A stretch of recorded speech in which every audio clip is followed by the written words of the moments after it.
Hello বন্ধুরা, welcome to my channel তিথিস লাইফস্টাইলে তোমাদের সকলকে স্বাগত জানাই। ডিসেম্বরের শেষে 25শে ডিসেম্বর মেয়ে স্কুলে পড়েছে বড়দিনের ছুটি।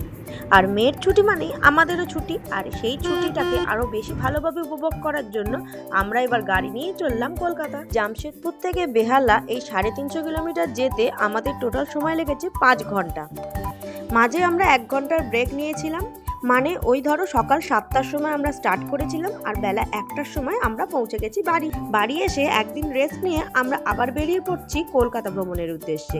গাড়ি তো আছেই, তাই জন্য বাড়ির সবাইকে নিয়ে আমরা এবারে চললাম প্রিন্সেপ ঘাট। তুমি বলো দাদুকে যে সাবধানে থাকবে, বলো।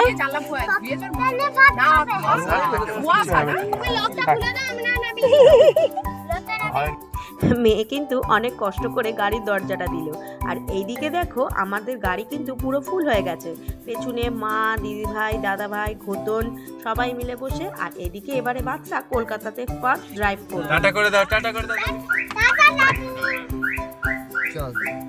চলো, আমরা যাচ্ছি বেহালা থেকে প্রিন্সেপ ঘাট, সুতরাং মাঝে তো মাঝেরহাট ব্রিজ ক্রস করতেই হবে, আর আমরা এখন মাঝেরহাট ব্রিজই ক্রস করছি।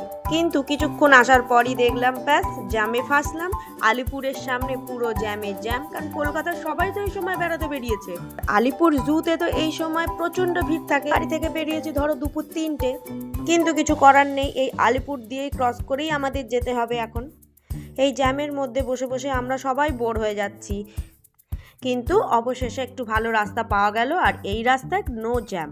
এই সুন্দর রাস্তায় যেতে যেতে আর কলকাতাকে উপভোগ করতে করতে আমরা প্রায় পৌঁছে এলাম প্রিন্সেপ ঘাট। আমাদের বেহালা থেকে প্রিন্সেপ ঘাট আসতে প্রায় সময় লেগে গেল 1 ঘন্টা 15 মিনিট মতন। আর সবচেয়ে বড় কথা কি জানো, বাদশা তো এই প্রথম এই কলকাতাতে ড্রাইভ করছে, তাই আমরা এই পুরো 1 ঘন্টাটা রীতিমতন ভয় পেয়ে এসেছি। খালি ভাবছি বাদশা কোনো রুলস ব্রেক করবে, আর এই বোধহয় বাদশাকে ফাইন দিতে হবে। তো যাই হোক, এরকম কিছুই কিন্তু আমাদের সাথে হয়নি, আর আমরা পৌঁছে এলাম এখন প্রিন্সেপ ঘাট। প্রিন্সেপ ঘাটের উল্টো দিকেই গাড়িটাকে আমরা পার্ক করে আমরা রাস্তা সাবধানে ক্রস করে চলে এলাম প্রিন্সেপ ঘাটের গার্ডেনটাতে। এই জায়গাটাই তো কতটা সুন্দর, তাকিয়ে থাকলেই তো পুরো দিনটা কভার করে দেওয়া যায়, তাই না?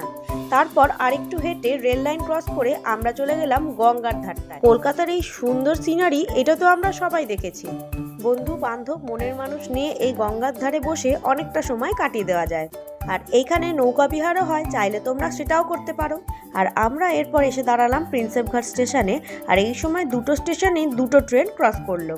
ট্রেনগুলো ঠিক চলে যাওয়ার পরই আমরা এখানে রেল লাইনে একটু ভিডিও শ্যুট করে নিলাম। কিন্তু এখানে ভিডিও করতে তো আমার কৌশিককেও লাগবে, তাহলে আমার ফোনে ভিডিওটাকে করে দেবে।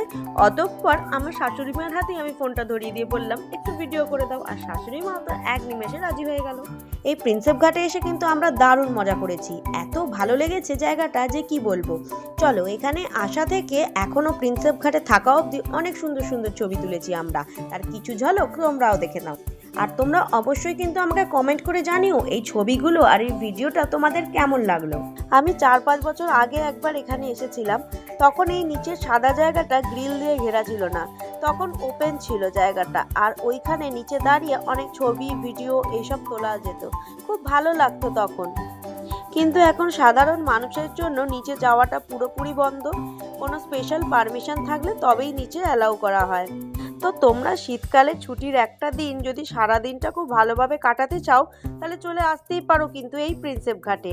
আর আমরাও এখানে সবাই মিলে বিকেল থেকে সন্ধে থেকে রাত্রির অনেকটা সময় কাটিয়ে ফেললাম এই প্রিন্সেপ ঘাটে। আর অবশ্যই এখানে কাটানো সুন্দর সুন্দর কিছু মুহূর্ত আমরা ক্যামেরাবন্দি করে ফেললাম। আমাদের প্রিন্সেপ ঘাট ঘোরা শেষ হয়ে গেল, এবার আমরা আবার বাড়ি ফিরে যাচ্ছি। তা বন্ধুরা, তোমাদের এই ভিডিওটা কেমন লাগলো আমাকে কিন্তু কমেন্ট করে অবশ্যই জানিও, আর ভালো লাগলে লাইক, শেয়ার, সাবস্ক্রাইব করতে ভুলো না। আজকের মতন টাটা, দেখা হবে আবার অন্য কোনো ভিডিওতে।